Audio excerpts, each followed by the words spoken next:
Ploesti, outstanding achievement among great air battles, startled the world.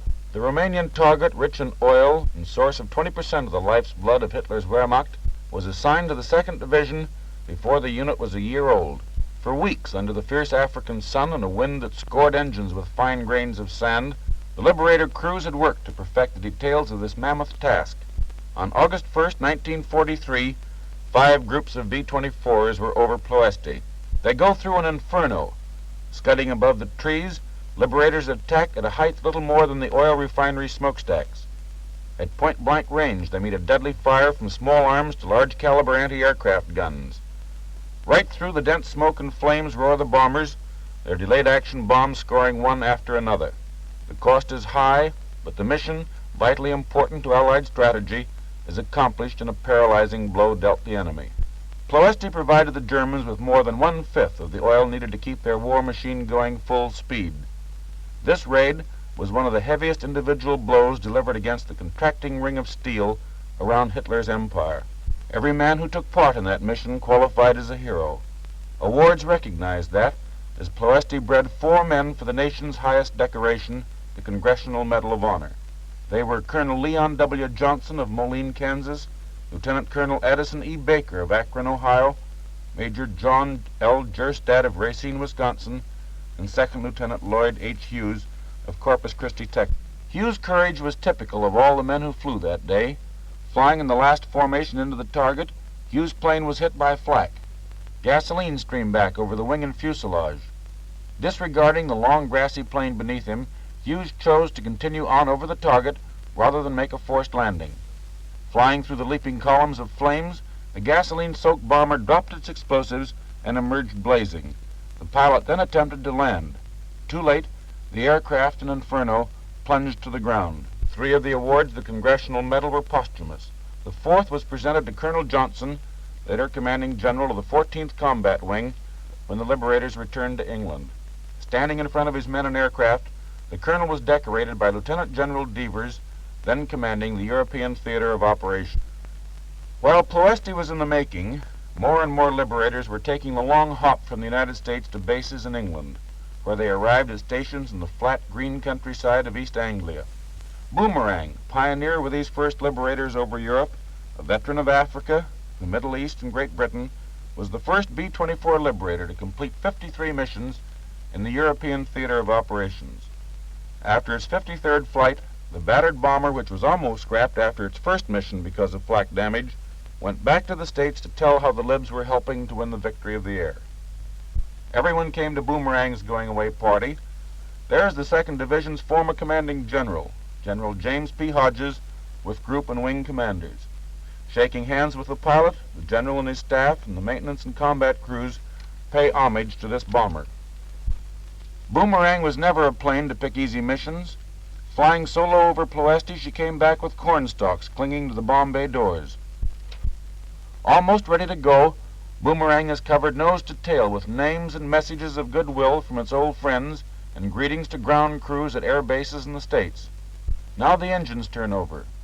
The familiar takeoff roar is heard for the last time in England as the plane taxis down the runway. Boomerang is headed home. Her wheels lift from the ground as she quickly gains altitude. Does a 360 for one last goodbye, giving the base an airman's farewell before sweeping off into the west, homeward bound. An announcement in October of 1942 tells the Liberator men they are now the 2nd Bombardment Wing, early predecessor of the 2nd Air Division. The announcement had hardly been made when the major part of the 93rd was ordered to Africa on what was to be a detached service for 10 days. Before they returned again to England, however, what came to be known as the first African expedition had lengthened the 10 days to 3 months. From desert bases they bombed Desert Fox Rommel's retreating army and attacked Naples and airdromes in Sicily to help in defeating the enemy in Africa, the first major victory for the Allies in the European theater. The Liberators that had been left behind in England had not been inactive during that period. With the submarine menace threatening to cut the vital Atlantic lifelines, bombing of sub-buildings and repairing facilities was a top priority on the 8th Air Force's list. Time after time, the Libs went to Brest, Lorient, to La Police and Saint-Nazaire to hit the undersea boats in their lairs. January 1943, and the first American bombing of Germany itself, with the libs and forts leaving the great U-boat yards at Wilhelmshaven ablaze despite 50 Jerry fighters and plenty of flak. Over the continent waits the Luftwaffe, deadly opponents in a sky still strange to friendly fighters. The crack units of the German Air Force, including the Abbeville Kids, JG-26, that expert group of Jerry fighter pilots are always up and ready to intercept the bombers, daring to fly unescorted over Nazi-held Europe. With replacements of aircraft and crews coming in a thin trickle, losses to the then few liberators were a devastating blow. Only the courage and determination of the combat crews and the hard work and long hours of the ground personnel kept the tiny force going until the acceptance of daylight precision bombing at the Casablanca Conference started replacements coming in an ever-increasing stream. Vegasoc, Antwerp, Brest, and other continental ports feel the weight of Allied bombs as the liberators and fortresses bore through the enemy defense. Spring of 1943, and Kiel's shipbuilding yards were the target. In a 6-hour flight, the 44th Group took part with the Flying Forts in one of the biggest and most vicious battles in the history of the 8th Air Force. Carrying the first incendiaries to be hauled in a bombing attack by this Air Force, the Libs were forced to continue their bombing run past the dropping point for the forts because of the nature of their load. During this extended bomb run, 120 enemy fighters, both single and twin-engine, stabbed at the Libs from every quarter. The Liberator crews were aware of the great importance of these sub-producing yards, and despite one after another of their numbers exploding or slipping away, fought their way through and showered their 100 and 500-pound clusters of incendiaries over the area. When the final count had been made, 6 of the small force of Liberators were gone, but in return the enemy had lost 23 fighters confirmed and 13 more probables, while 5 miles below smoke and flame testified to the havoc wreaked on the ground. For their part in that great battle, the 44th was awarded the Blue Badge to the War Department Distinguished Unit Citation. They later received a cluster when they, with the 93rd and 389th, were honored for Ploesti. While the main force of Liberators were in Africa, the 2nd Bombardment Wing was joined by another group, the 392nd. Shortly thereafter, the wing became the 2nd Bombardment Division, and group after group came overseas. On the full roster of 2nd Division's units were the 445th, 446th, 448th, 489th, 453rd, 457th, 446th, 467th, 491st, and the 492nd. Deeper and deeper fly the Liberators as the number of aircraft on each mission grows steadily larger. Munster, Solingen, Ludwigshafen, Bremen, Kiel, all these are familiar targets. And then suddenly Danzig, Norway, and southern France all come under the bomb sights of the B-24s. Emden, Germany, the 27th of September 1943, brought a change in heavy bomber procedure. Cloud layers that completely covered German targets wasted innumerable days in the winter bombing season, scrubbing or causing missions to be abandoned even after the planes were in the air. The mission to Emden altered that. As a result of experiments carried out by Liberator squadrons, targets were bombed successfully by instruments through 10/10ths cloud cover.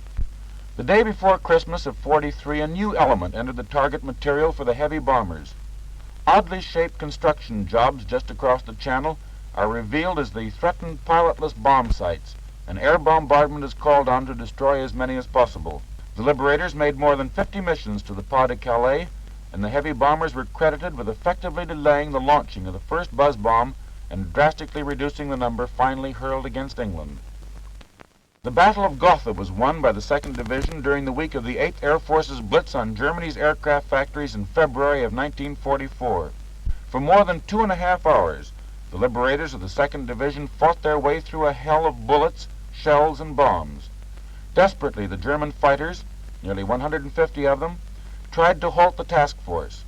They called on every trick, raking the Liberators with machine gun and cannon fire, diving to within 50 yards of the formation in suicidal attacks, even air-to-air bombs in their attempts to break up the formation.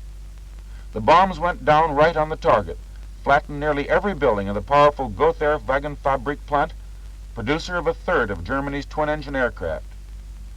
The Nazis lost 76 planes that day. One B-24 group lost 13, another 7. Losses were high, but Gotha, monument to the courage, persistence, and tenacity of the purpose of the 2nd Division's men, never recovered. On D-Day, the skies were almost clear of opposition, a tribute to the masterful job of precision bombing during that week of blitz in February 1944. For their achievements on this mission, the 392nd and the 445th Bomb Groups were awarded the Distinguished Unit Citation. High spots of the spring campaign, which saw the Libs hit airfields, aircraft works, oil refineries, and other strategic targets in Germany and occupied Germany, were several of the missions to Big B, Berlin, the first of which took place on March 4th. In May there came a decided change in the targets. With the German production severely curtailed as a result of Allied bombing, the Libs, along with the 8th Air Force fortresses, switched to strikes on tactical targets, gun positions on the French coast, railway yards and junctions, bridges and airfields were hit to hamper the German defenses in the coming invasion of Europe. D-Day, Day of Achievement, that day for which the freedom-loving people of the world had waited for so long.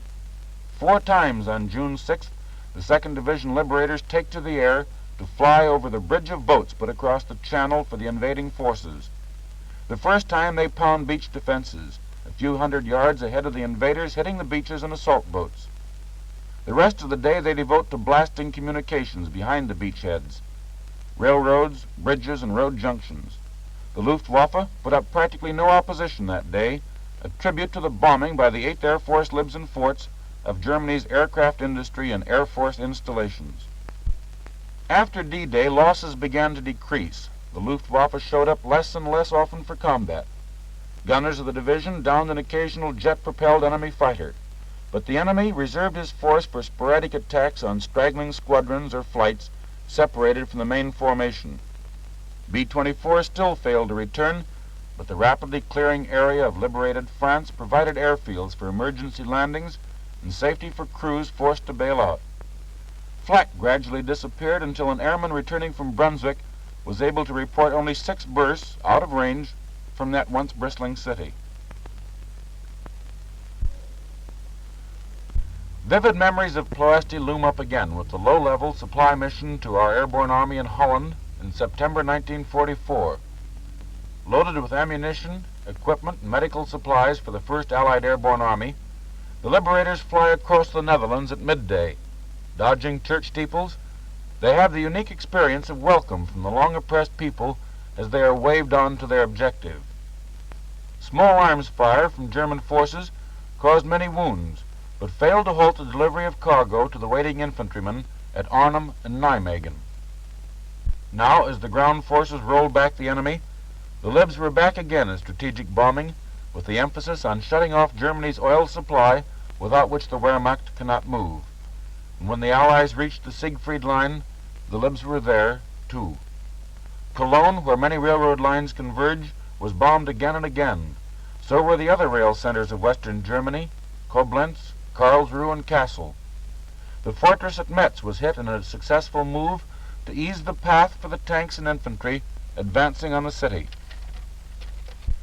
Even with the enemy being crowded from both sides farther and farther back into his own country, there was still work for the Liberators to do. After the record-breaking blow behind Rundstedt's lines on December 24th, the Liberators continued for days to hit German communications along the Western Front, and wherever German industry reared its head, there was another target for the B-24s. On March 24th, the Liberators were assigned the task of dropping supplies to our troops crossing the Rhine. Another low-altitude mission, this one the jumping-off point for the final campaign. Trucks arrived at the 392nd Bomb Group with supplies to be loaded in the Libs. They were backed up to the bombers where armament crews let go the tailgates and started unloading with vigor, until Lester Morris, a tech sergeant from Englewood, California, informed the men that some cases contained grenades and similar high-sensitive explosives. The unloading continued as rapidly, but a little more gently. The Liberators were to supply both American and British troops, one half the force to carry long, white metal canisters and wicker hampers containing British supplies, the other half loaded oblong, brown, padded crates, reels, gasoline jerry cans, and bundles of goods for U.S. forces. Parachutes of different colors were used to identify ammunition, gasoline, rations, and signal supplies. Thousands of men are parachuting from aircraft or landing by gliders at pre-designated areas on the east bank of the Rhine as the Libs start out on their mission. 480 liberators loaded to capacity fly the same routes into the target where they can release their unusual load. Just before reaching the Rhine, the first of the supply bombers pass the last of the British gliders and then swoop down to even lower levels to see Allied armies crossing the Rhine in force. This operation was coordinated directly with the advance across the Rhine by Field Marshal Montgomery's 21st Army Group and the Allied 1st Airborne Army. The fields east of the Rhine are studded with gliders as the bombers of the 2nd Division roar over the dropping area to release nearly 500 tons of all-important supplies and equipment, dropping and parachuting more than 4,400 canisters and bundles. Intense enemy flak meets the bombers at several points. Flying in as low as 100 feet, they go through a hail of fire from 20mm anti-aircraft cannon, machine gun, and small arms, but the drop is made to the men waiting below. Then swinging back with supplies still being dropped, a Lib waist gunner later said, "The battlefield was an inferno of burning objects, while fierce gunfire and battles raged between our airborne troops and the Germans. What we experienced was much worse than any heavy flak, but we dropped all our supplies for our ground troops, and as we pulled away we could see our boys picking up the cartons. It made us feel pretty good to help give such close support to the boys fighting down there." Recrossing the Rhine again at the bombed-out city of Wiesel, more planes and gliders were still winging their way east in a seemingly never-ending flow. And now the heavy bombers are soon to be stood down. On the first mission in 1942, 20 liberators reached their target and dropped 50 tons of bombs. Early in 1945, more than 75,000 liberators had been dispatched by the 2nd Division, dropped 160,000 tons of bombs on enemy-held territory. Nearly 1,000 liberators were missing in action from the close to 400 missions they had flown, and with them about 10,000 men. 1,050 enemy fighters had been knocked from the sky by the 50 caliber guns of the big bombers, and another 256 were probably destroyed. The damage to the enemy that had been done on the ground cannot be reckoned, but would probably be counted in billions of dollars and man-hours. For the heroism and gallantry they have displayed, the Liberator Airmen have been awarded many medals and decorations: 5 Congressional Medals of Honor, 41 Distinguished Service Crosses, 156 Silver Stars, as well as countless Distinguished Flying Crosses and Air Medals for aerial achievement. 3 groups have been awarded the War Department's Distinguished Unit Citation, one of them, the 44th, having received it twice. The Liberators' battle against the enemy has taken them from Africa to Norway, from the coast of France to the farthest border of Germany. The enemy capital at Berlin was bombed. The industries of Paris were also bombed when the enemy was there. Then, when the Germans were gone, the Liberators flew food to starving cities, Liberators in spirit as well as in name.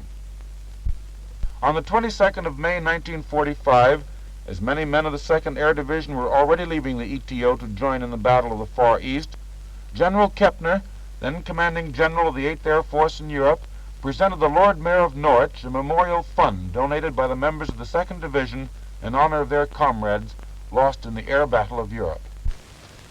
My Lord Mayor, on behalf of the officers and men of the 2nd Air Division, it gives me great pleasure to present to you this document establishing a trust fund of £20,000 for the construction of our memorial in the city of Norwich.